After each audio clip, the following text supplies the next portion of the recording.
Welcome to my channel. Without further ado, let's jump right into it. I used to live in Laos for a while, and back then, I had a girlfriend named Molly. I loved her more than anything in the world.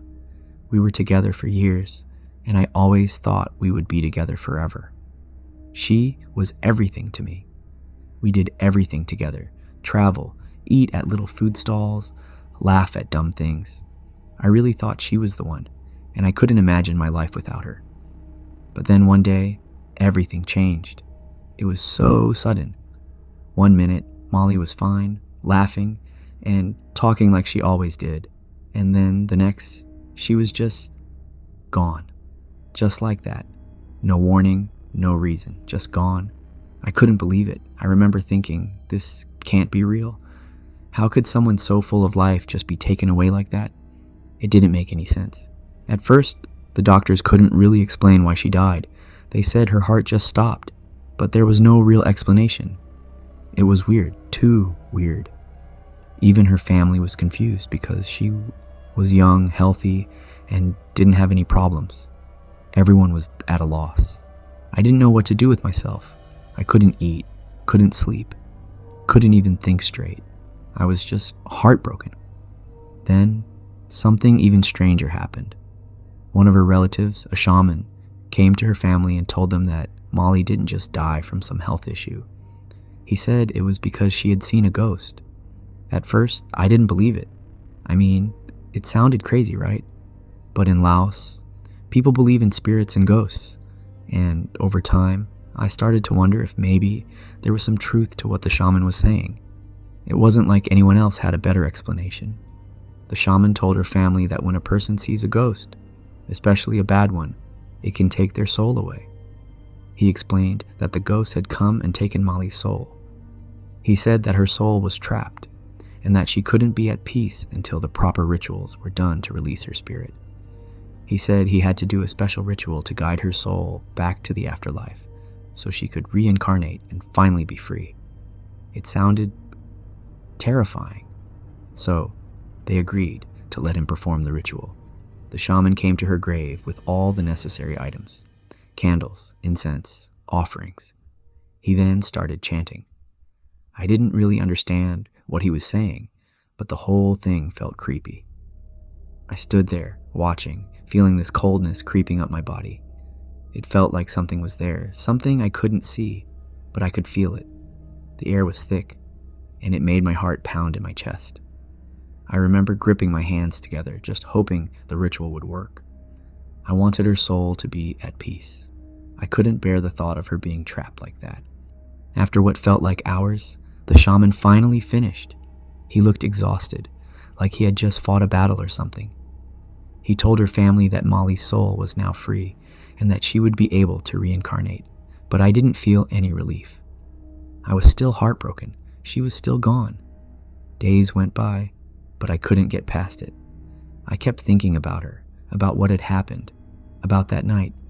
I couldn't sleep, and when I did, I'd wake up in a cold sweat, dreaming about her. Every time I closed my eyes, I saw her face, but it wasn't the face I remembered. It was pale, almost like she was drained of life. Her eyes, once so bright, looked empty, and it made my heart ache. I started avoiding people. I didn't want to talk to anyone. It was like a part of me had died with her. One night, I was wandering around the village, not really thinking about where I was going. I just walked, lost in my thoughts. I didn't even realize where my feet were taking me until I found myself at her grave.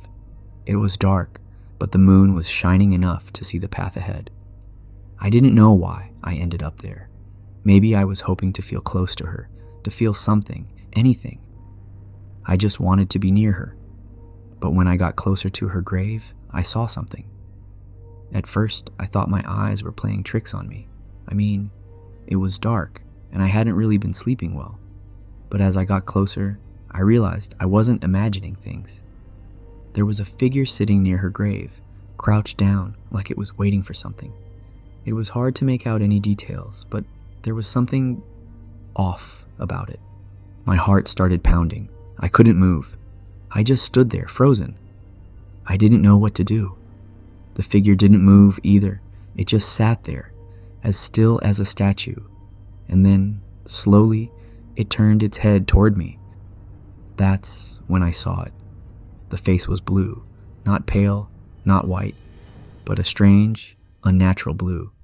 Its eyes were hollow, almost like there was nothing behind them, and its mouth was slightly open, but no sound came out. I could feel this chill run down my spine, and for a moment I couldn't breathe. My mind was screaming at me to run, to get out of there, but my legs wouldn't move.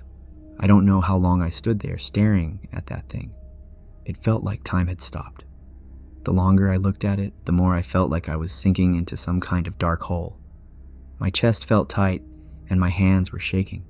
Then, all of a sudden, it stood up. It didn't walk, didn't float.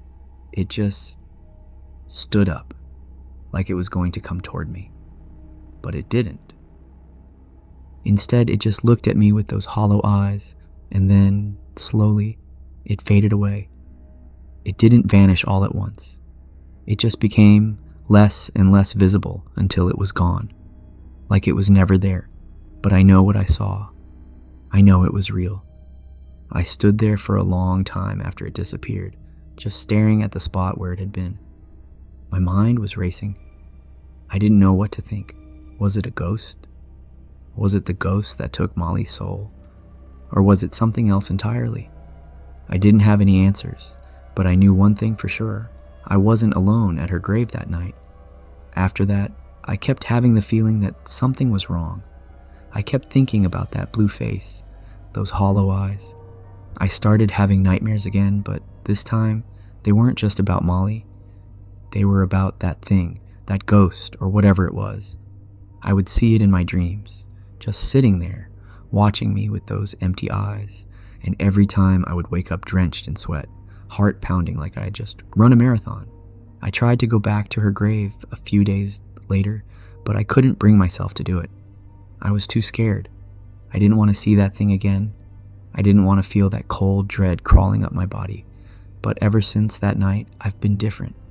I can't explain it, but it's like a part of me stayed at that grave with her. I thought about her every day, every hour, and it took me years before I could finally move on from her death. I'd see people living their lives, falling in love, and I'd think, how can you do that? How can you just forget? But over time, I started to learn how to live again.